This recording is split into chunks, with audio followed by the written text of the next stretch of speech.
Hello everyone, the channel, Animeshka, is with you.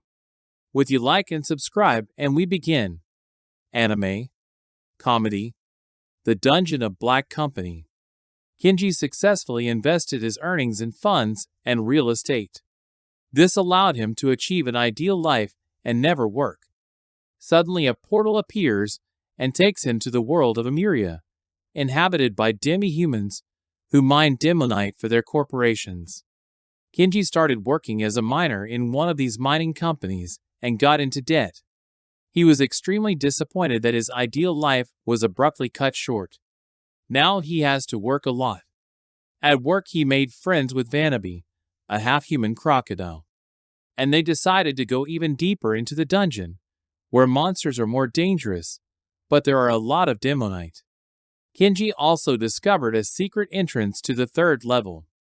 There they are attacked by a dragon girl named Rimu, and wants to eat Vanabe. Kinji offers her a deal. He will feed her, and she will protect them. She agrees. They begin to make huge profits, but Kinji is desperate because all his money goes to feed Rimu. One day at work, Kinji stumbles upon magical objects. Among them was a magician's staff, which can control the minds of others in their sleep. Kinji is savvy and takes over the mind control of his crew, forcing them to work every night while they sleep to dig up more demonite. In the morning, they do not remember any of this, but only wonder why so tired. Wanabe warns Kinji that he's breaking a lot of laws and should stop, but Kinji doesn't listen to him. In the end, the staff breaks, the miners wake up, and severely punish Kinji. Due to the actions of Kinji and Wanabe, they are transferred to another team, which is engaged in finishing off small monsters after hunters, replenishing warehouses with various materials, and performing a variety of tasks in the dungeon. One of the working days, an accident happened. Vanabe and Kinji lost all their supplies while fighting off a chest that attacked Vanabe. Vanabe was also injured and Kinji was reprimanded. Now he has to work 2 shifts to compensate for the absence of his teammate. Kinji feels desperate. He is forced to resort to stealing garbage from the restaurant to feed Rimu. The next day, their team is attacked by a swarm of monster ants. Kinji asks for help from the boss, who is on top, but he refuses. Then Kinji rummages through the supplies available to them and finds a transformation potion. He mixes it with pieces of monster ants. He and his team drink it and turn into monster ants, thanks to which the army leaves them alone. They decide to get out of the dungeon, but the authorities have sealed the exit, and they find themselves trapped.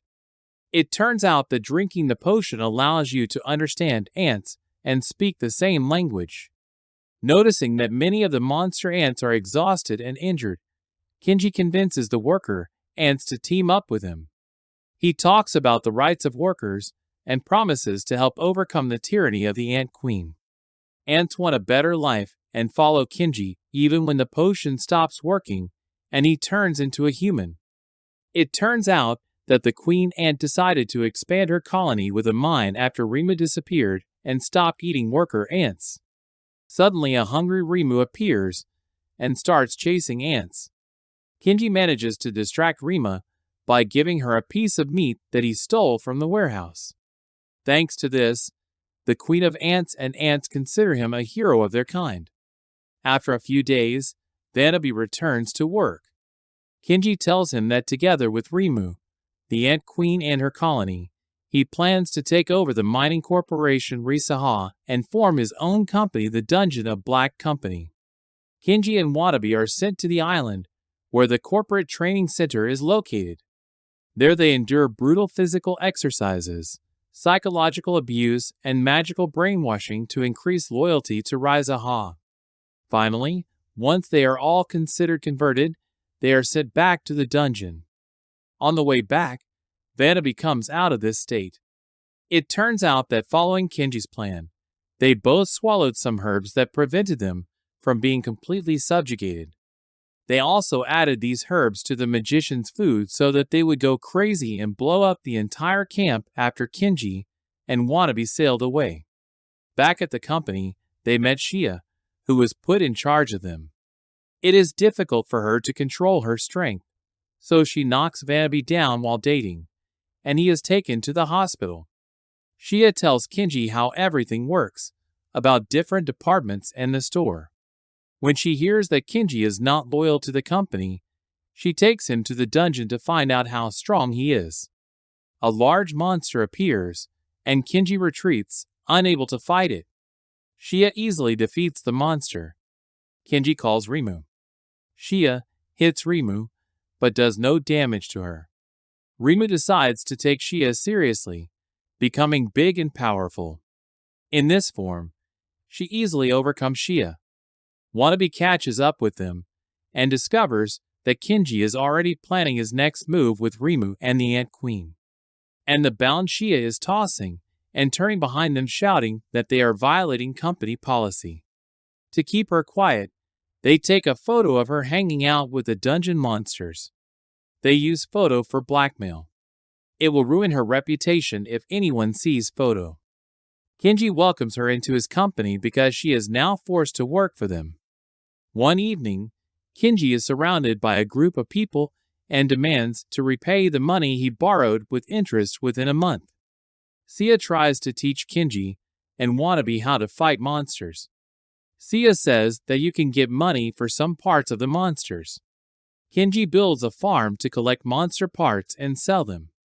Thanks to the farm, he repays all debts. But Sia feels uneasy about how they make money. While she is protesting, a strong earthquake occurs, destroying the floor. She starts to fall. Kinji tries to save her from falling, but ends up falling after her. Belza, director of Rizaha, reports that the Death March is coming. It involves resurrecting the devil Majin, but it requires sacrificing a hero like Sia. Majin attacks Shia in the dungeon, and Kinji throws a magic crystal at him, teleporting him to the surface. While the devil makes his way back to the dungeon, Kinji sets traps with ants. The devil gets into the dungeon, and they fight with him. Kinji scolds Shia for putting herself at risk, working for debt, says the company is manipulating her. She realizes that he is right, and decides to live for herself and kills Majin, but destroys her sword. The devil is reborn, and Rima comes to the rescue. She turns into a huge pink monster and bites off Majin's head. Kinji and Rimu discuss how they will celebrate the victory and what they will eat. But suddenly Kinji notices something red and glowing. A portal appears, just like that time, and they fall. Kinji wakes up and meets a sorceress priestess Ramda, who is actually a guy, and Zazel, the founder of the underground city of Marcy. They ride down in the elevator, and Zazel tells how it all started. 300 years ago, an evil corporation achieved success due to the shameless exploitation of employees. Other companies have picked up on this, and the concept of a slave and his master has taken root in the minds of people. People stopped thinking intelligently, and the demon lord attacked and took over the world. People have fled deep underground, supplies are being depleted, but they have hope. According to the Book of Prophecies, Kinji must save them. After much persuasion, he agrees.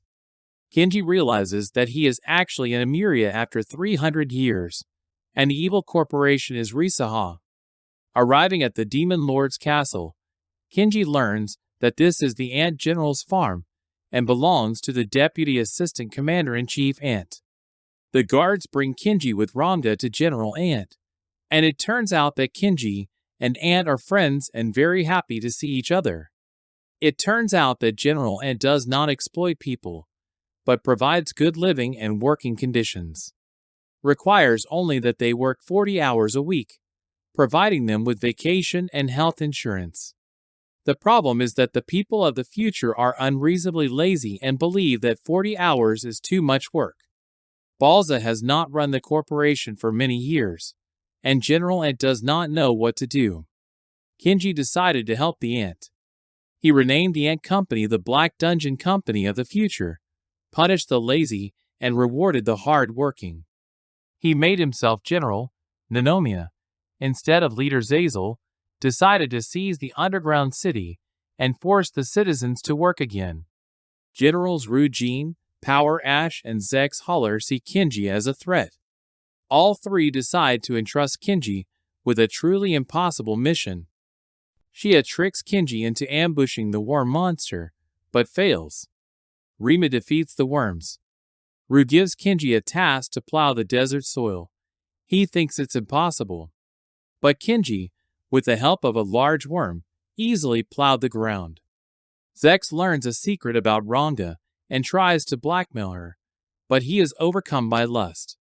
Despite the fact that he finds out that biologically she is a man. Rhonda wakes up in a version of Alice in Wonderland, where white rabbits are slaves to the queen, and unemployed moles live in an internet cafe. Everyone who doesn't want to work for the queen runs there. Queen Belza arrives and reveals Rhonda's secret that she is a descendant of Belza, and offers to let Rhonda live carefree with her. The white rabbit Kinji tries to convince Rhonda to agree, but the real Kinji appears and wakes Rhonda up with a headbutt. It turns out that the general sent them on a mission to defeat the robot that hypnotized Rhonda, but Rima had already destroyed it. After defeating the robot, Kinji is invited to a meeting with the Demon Lord, who asks him to save the world. How do you like the review? Do you want to see a sequel? But don't forget to subscribe first. Part 2 is coming soon.